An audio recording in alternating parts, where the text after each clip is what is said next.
Жоханның бірінші хаты, бірінші тарау. Әуел баста ол бар болатын. Біз оны естіп, көзімізбен көріп, оған анықтап қарап, қол тигіздік. Ол шынайы өмір сыйлайтын сөз. Сендерге сол туралы айтып береміз.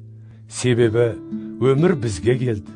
Осы мәңгілік өмірді көрдік те, енді оған куә болып, сендерге таныстырамыз. Ол әкемен бірге болатын, содан көктен жерге түсіп, бізге көрінді. Сендер бізбен байланыста болсын деп, өзіміз көріп, естігеніміз туралы хабар беріп отырмыз.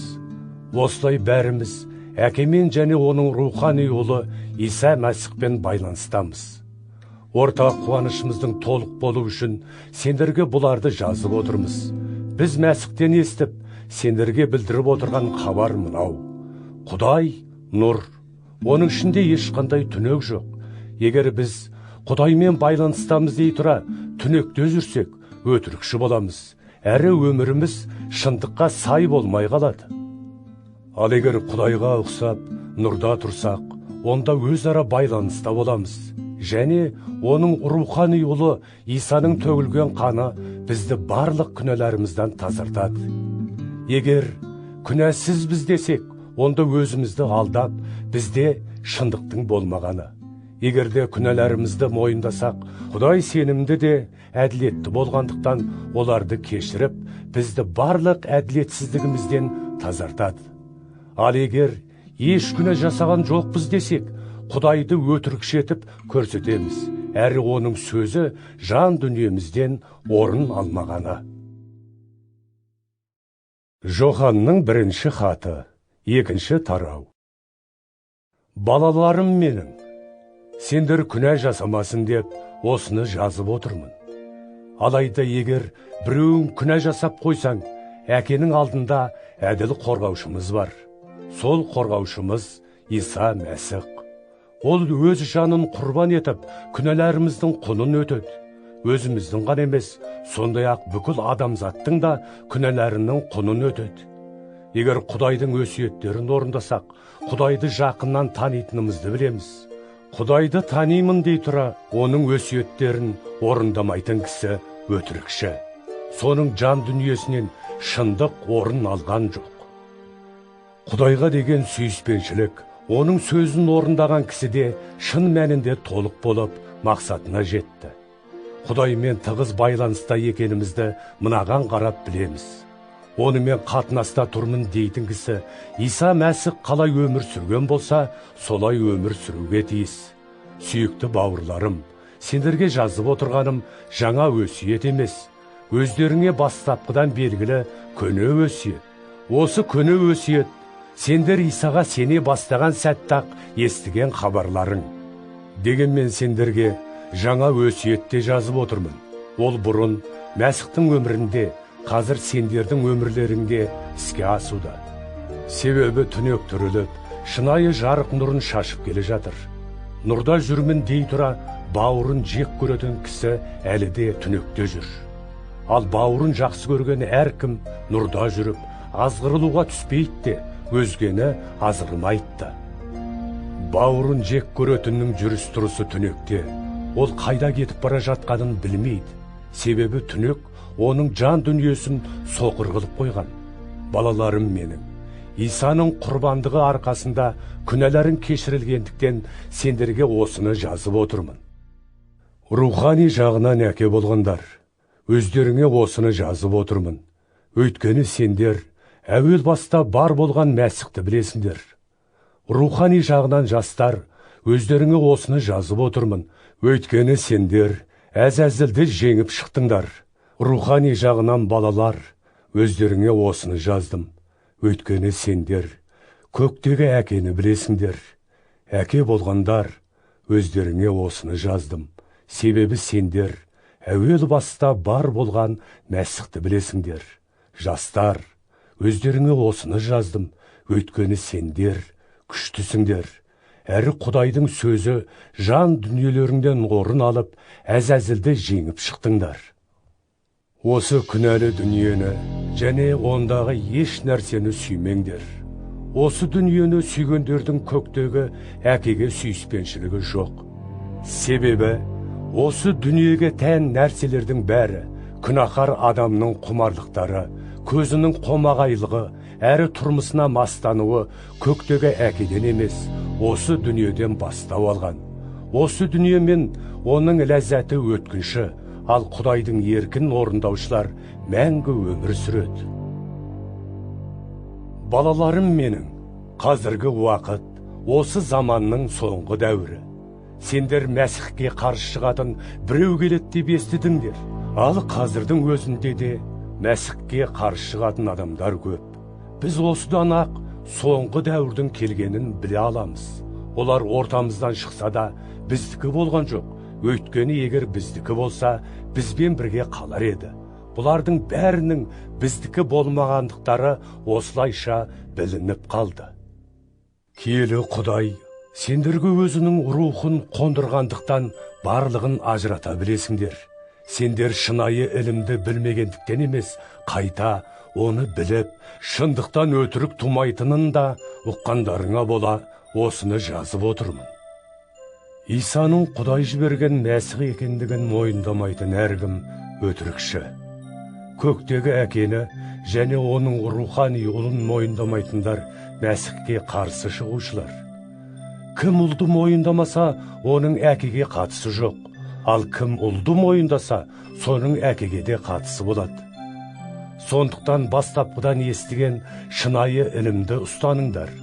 Егер осылай істесеңдер, онда ұл мен және әке мен тығыз байланыста өмір сүресіңдер. Ал Құдайдың бізге берген уәдесі мәңгілік өмір. Осыны дұрыс жолдан азғырушылардан сақтандыру үшін жазып отырмын. Ал сендерге келсек, Құдайдан алған киелі рух өздеріңде қалады. Сол себептен сендерге жаңа ілім үйрететін біреудің қажеті жоқ. Өйткені қажеттілердің бәрінде киелі рух үйретеді. Оның сендерге үйреткендері еш өтіріксіз, шынайы. Сондықтан киелі рухтың үйреткені бойынша әрекет ете беріңдер. Ал енді балаларым менің, Мәсіхпен тығыз байланыста қала беріңдер. Сонда ол қайтып келгенде нық сеніміміз болып, оның алдында ұятқа қалмаймыз. Құдайдың әділ екенін білесіңдер. Сондықтан әділдік істейтін әркімнің рухани мағынада Құдайдан туғанын ұғасыңдар. Жоханның 1-ші хаты, 3-ші тарау. Қараңдар, әкенің бізге деген сүйіспеншілігі қандай зор. Құдайдың рухани балалары деп аталамыз, және нақ солаймыз да. Осы күнәлі дүние кім екенімізді білмейді. Себебі ол Құдайды білген жоқ. Сүйікті бауырларым, қазір Құдайдың рухани балаларымыз, ал келешекте кім болатынымыз әлі анық емес. Алайда Мәсіх қайтып келгенде оған ұқсайтынымызды білеміз. Себебі сол кезде оның шынымен қандай екенін көретін боламыз. Оған осындай үміт артқан әркім Мәсіхтің кіршіксіз таза болғанындай өзі де күнәден арылып тазарады. Күнә жасаған әркімнің Құдайдың заңын бұзғаны. Себебі күнә Құдайдың заңын бұзғандық. Ал Мәсіхтің күнәләрімізді алып тастауға келгенінде оның ешқандай күнә жасамағанын да білесіңдер. Сондықтан кім Мәсіхпен тығыз байланыста тұрса, сол күнә жасай бермейді. Күнә жасай беретін әркім оны көргенде таныған емес. Балаларым менің, сендерді ешкімді күнә жасауға азғырмасын. Әділдік істеуші адам Мәсіхтің өзі сияқты әділ болады. Ал кім күнә жасай берсе, сол шайтанның баласы. Себебі шайтан әлем жаратылғаннан бері күнә жасап келеді. Бірақ Құдайдың рухани ұлы шайтанның ісін жою үшін бұл дүниеге келді. Рухани мағынада Құдайдан туғандар күнә жасай бермейді. Себебі олардың бойында Құдай сыйлаған жаңа өмір қала береді. Осылайша олар Құдайдан туғандықтан күнә жасауларын жалғастыра алмайды. Құдайдың рухани балаларын шайтанның адамдарынан мынадан ажыратуға болады. Әділ өмір сүрмейтін, әсіресе бауырласын сүймейтін әркім Құдайдың рухани баласы емес. Сендер бастапқыда естіген хабар мынау: бір-бірімізді сүюіміз керек. Інісін ұрып өлтірген шайтанның адамы Қабылға ұқсамаңдар. Оны неліктен ұрып өлтірді? Өйткені өз іс әрекеті әділетсіз, ал інісінікі әділетті болатын. Сонымен осы күнәһар дүние сендерді жек көрсе, бұған таңғалмаңдар, бауырларым. Өзіміздің рухани өлілерден тірілерге айналғанымызды білеміз. Себебі бауырларымызды сүйеміз. Бауырын сүймейтін адам өлі болып қала береді. Бауырын жек көретін әркім кісі өлтіруші. Ал мынаны білесіңдер, кісі өлтірушінің мәңгілік өмірі жоқ. Иса Мәсіхтің өз өмірін біз үшін қиғандығы арқылы нағыз сүйіспеншіліктің не екеніне көзіміз жетті. Біз де бауырларымыз үшін жанымызды қиюға даяр болуымыз керек. Ал егер осы дүниелік мал мүлкі бар біреу басына қиыншылық түскен бауырына тас жүректік танытса, оның бойында Құдайдың сүйіспеншілігі бар ма? Балаларым менің, сөз жүзінде емес, іс жүзінде шынайы сүйіспеншілік білдірейік. Сөйтіп өзіміздің шынайы жолда екендігімізді біліп, Құдай алдында жүрегіміз орнығады. Себебі, егер жүрегіміз бізді айыптаса да, Құдай жүрегімізден жоғары ғой, ол бәрін де біледі. Сүйікті бауырларым, жүрегіміз бізді айыптамағанда, Құдай алдында нық сеніміміз болады, және одан не сұрасақ та аламыз. Өйткені Құдайдың өсиеттерін орындап, ол не қаласа, соны істейміз. Ал Құдайдың өсиеттері мынау. Оның рухани ұлы Иса Мәсіхке сеніп, бір-бірімізді сүюіміз керек. Кім оның өсиеттерін орындаса, ол Құдаймен және Құдай онымен тығыз байланыста тұрады. Құдайдың бізбен тығыз байланысты екенін, оның бізге сыйлаған киелі рухы арқылы білеміз. Жоханның 1 хаты, 4 тарау. Сүйікті бауырларым, кез келген ұрықтарға сене бермеңдер. Олар Құдайдан келген бе, жоқ па, алдымен соны анықтаңдар. Өйткені көптеген жалған пайғамбарлар жер жүзіне тарады. Құдайдың рухын мынаған қарап ажырата білесіңдер. Құдайдан шыққан киелі рух Иса Мәсіхтің адам бейнесінде көктен келгенін мойындайды. Ал Иса Мәсіхтің адам болып келгенін мойындамайтын әрбір рух Құдайдан емес, керісінше ол Мәсіхке қарсы шығушының рухы. Сендер соның келетінін естідіңдер, ол қазірдің өзінде-ақ дүниеде жүр.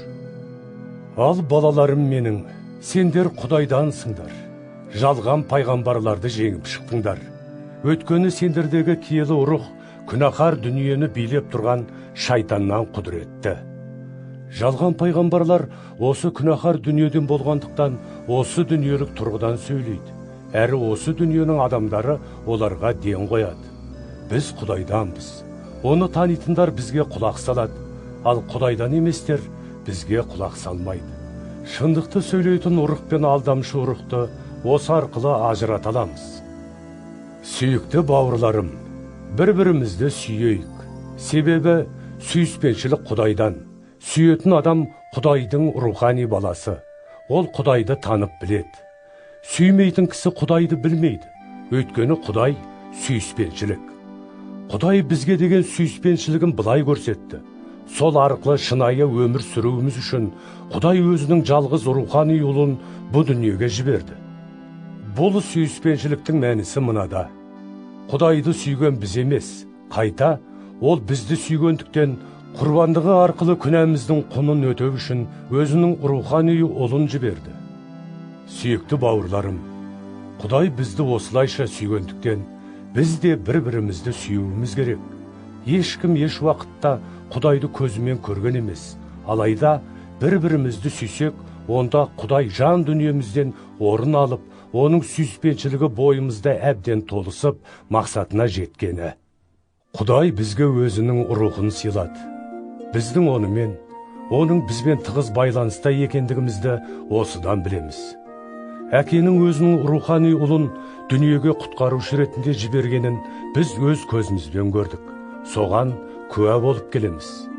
Кім Исаны Құдайдың рухани ұлы деп мойындаса, Құдай онымен, ол да Құдаймен тығыз байланыста тұрады. Біз Құдайдың өзімізге деген сүйіспеншілігін біліп, оған нық сенеміз. Құдай сүйіспеншілік.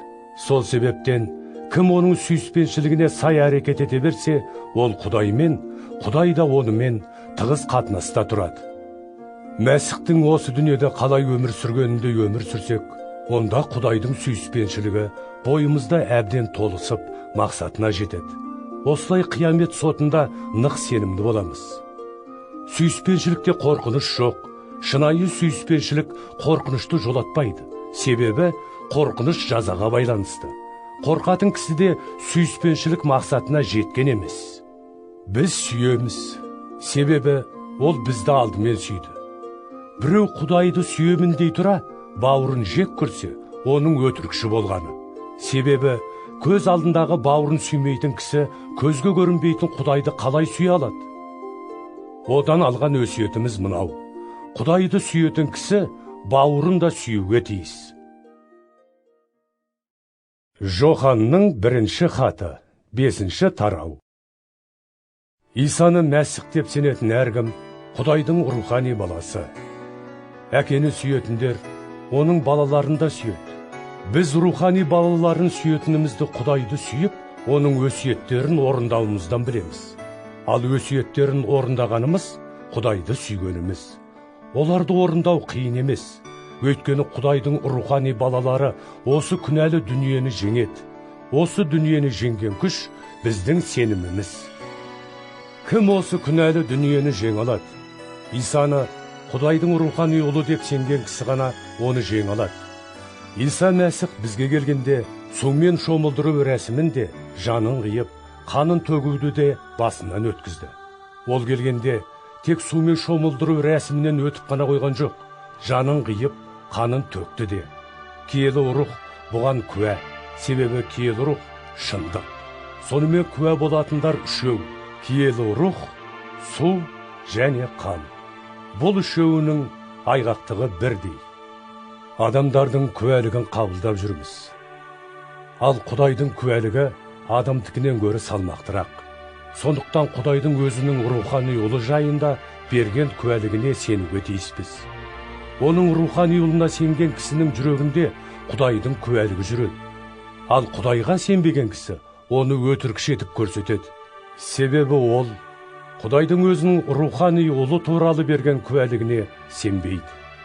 Бұл куәліктің мәнісі мынадай: Құдай бізге мәңгілік өмір сыйлады. Осы өмір оның рухани ұлында. Құдайдың рухани ұлымен байланысы бар адам шынайы өмірге ие, ал онымен байланысы жоқ та шынайы өмірде жоқ. Сендер Құдайдың рухани ұлына сенгендіктен мәңгілік өмірге иесіңдер. Оған сенім артқан сендердің соны білулерің үшін бұларды жазып отырмын. Біз оның еркіне сай бір нәрсе сұрасақ, Құдай тілегімізге құлақ салады деп нық сенеміз. Не сұрасақ та Құдай бізге құлақ салады деп білсек, оның тілегенімізді беретінін де білеміз. Бауырының өлімге бармайтын күнә жасап жатқанын көрген кісі ол үшін Құдайға сыйынсын. Сонда күнә жасағанның өмірі сақталады. Алайда өлімге апаратын күнә да бар. Құдайға сыйынсын дегенде сондай күнә туралы айтып отырған жоқпын. Әділетсіздіктің бәрі күнә, ал өлімге апармайтын күнә да бар. Мынаны білеміз: кім Құдайдың рухани баласы болса, сол күнә жасай бермейді. Құдайдың рухани ұлы оны сақтағандықтан шайтан оған тиіс алмайды. Біз Құдайданбыз, бірақ бүкіл дүниеге шайтан билігін жүргізіп отыр. Бұны білеміз. Құдайдың рухани ұлының келгенін де білеміз. Біздің шынайы Құдаймен танысуымыз үшін ол көзімізді ашты. Сондықтан шынайы Құдаймен және оның рухани ұлы Иса Мәсіхпен байланыстамыз. Ол шынайы Құдай және мәңгілік өмір. Балаларым менің, жалған тәңірлерден аулақ болыңдар.